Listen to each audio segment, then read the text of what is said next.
Hello guys, welcome back to my channel. My name is Samad. So today is the day that I will be flying back to Scotland, UK from Kuala Lumpur, and I'm really excited. I wanted to vlog the experience of traveling back to the UK from Asia, from Southeast Asia, specifically Malaysia. Everything is so topsy-turvy now, especially since Malaysia is in a state of emergency and a lockdown. There's just so many procedures to complete and so many forms to fill. So before the vlog, let me explain to you what we now have to do as Malaysians to actually exit the country. So for a lot of people, especially for foreign nationals who live in Malaysia, you need to actually apply for a permission to exit the country because you're not allowed to exit the country for touristic reasons or whatever it is. It has to be a valid reason. But because I am a citizen and also I have a valid visa now, and which is considered a long-term pass, I don't need to apply for an exit because that is actually a good enough reason to leave the country, is that I'm going to live somewhere else. I'm not going there as a tourist. I'm going there to be reunited with my husband and to live in the UK. Please be aware that if you want to exit and come back to Malaysia as an expat or a foreign national who works here or whatever, you really need to apply for a permission to exit and a permission to enter again. I will link a Facebook group called Malaysia Air Travel Support Group, I think,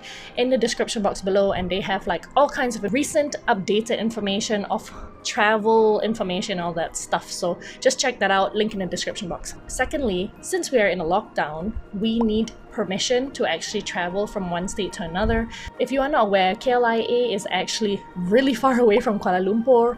It's almost an hour's drive away, and it's actually in a different state, technically. So I have to go to the police station and apply for permission to actually go to KLIA tonight. And this is a formality because just in case you get stopped by police officers on the highway during a roadblock or whatever, you need to show that you have permission from a police headquarters saying that you're allowed to be traveling. If you get caught, you can be fined 1,000 ringgit, and you don't want to do that. It's not worth the risk, I got 2 copies of the form. Again, I will link that details in the description box below. The form is in Bahasa Melayu. I have not found a form that's in English, so unfortunately, if you are an expat, you're just gonna have to translate it somehow. And I also provided them a copy of my flight details and 2 copies of my passport. These copies are actually depending on which police station you go to. The police station that I went to, they wanted copies of my passport just to prove that I'm a citizen here, I guess. I don't know. I don't want to question the formalities, but just in case, I would also recommend that you follow suit and provide copies of your identification so that they know that you're not trying to cheat them or whatever. Thirdly, we now have to obviously go for a COVID PCR test to prove that we are tested negative so that we can fly out. I'm flying with Qatar Airways, and Qatar Airways requires everyone to do the PCR test, which is the nose and the throat test. The UK also requires you to have a COVID test on arrival as well. I read on the government website that they actually allow antigen tests as well, which is just, I think, the nose or the throat, I don't know, the fast one, the rapid one, they actually allow that. However, you have to actually check mostly with the airlines what they require. Qatar Airways requires PCR tests, and that's the most accurate test right now to detect COVID-19. So I would recommend you go for that. The life care one was 300 ringgit, and it was quite fast actually. I went on Saturday morning and I got my results today, Monday morning. So it took 2 days because Sunday they're off. If you go on a weekday, you can usually get your results the next day and stuff. So that's pretty good. Before I forget, we actually have to do a form for the UK government, and it's called the Passenger Locator Form, and that's gonna ask you about the details of you entering the country and your passport and address and all that stuff, and you have to fill that up before you fly into any city in the UK. So I already did that. You just go to the UK government website and then you fill it in, and once you're done with the form, they'll send you a copy via email. It's like a PDF of it, and then you can use that to show the check-in counter or immigration officer if they ask for it. So make sure you fill that up as well before you fly into the UK. Yeah, I think those are all the forms so far that I have filled up and I've printed copies of. I've already checked in online with Qatar Airways. I've already packed 90% of my stuff. So yeah, let's get on to the vlog of my journey from Kuala Lumpur all the way back to Scotland. Let go!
Seven hours later.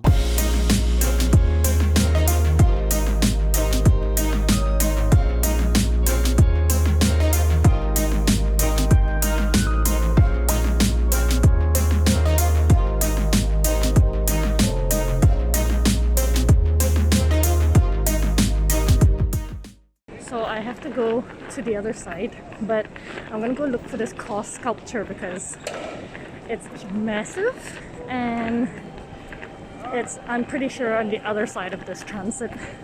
It's at Gate E if I remember the photos. Okay, I can actually see it. It's over there. It's massive. It is a massive cross sculpture.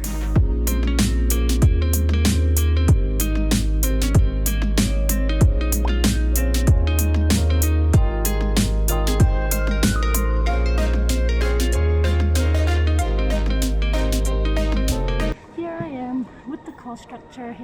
I'm in the Doha airport and this is like one of KOS's biggest. I think it's wooden. I'm not sure if it's fully wooden, but I mean look, it's massive. Isn't it cool? And I think it's a permanent installation here in the Qatar Transit Airport area.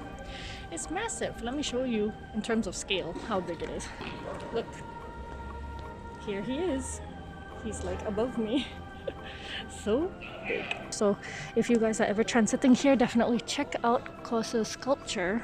Small Light 2013 by KOS, and I guess Qatar basically bought this massive sculpture from him. It's made entirely out of wood. That's so cool.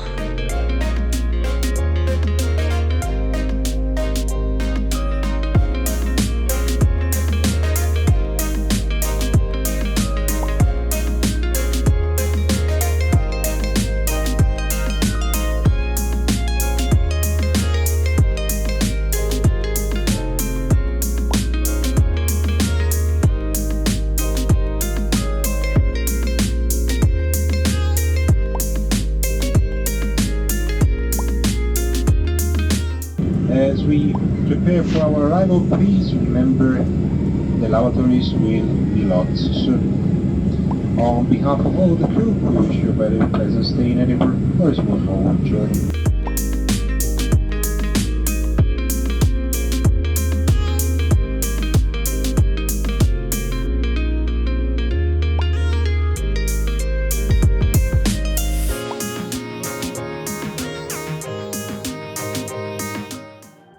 Can't see. Hee. Just arrived in Edinburgh Airport and it's like super snowy. And I'm wearing the wrong shoes, clearly. But yay! Woohoo! I can't believe I'm in the UK and it's all snowy. Look at this. Oh my goodness. Prepare for the snow. Ugh. Look at this. Look at this. Boop. Look at it. Oh my god. Super snowy.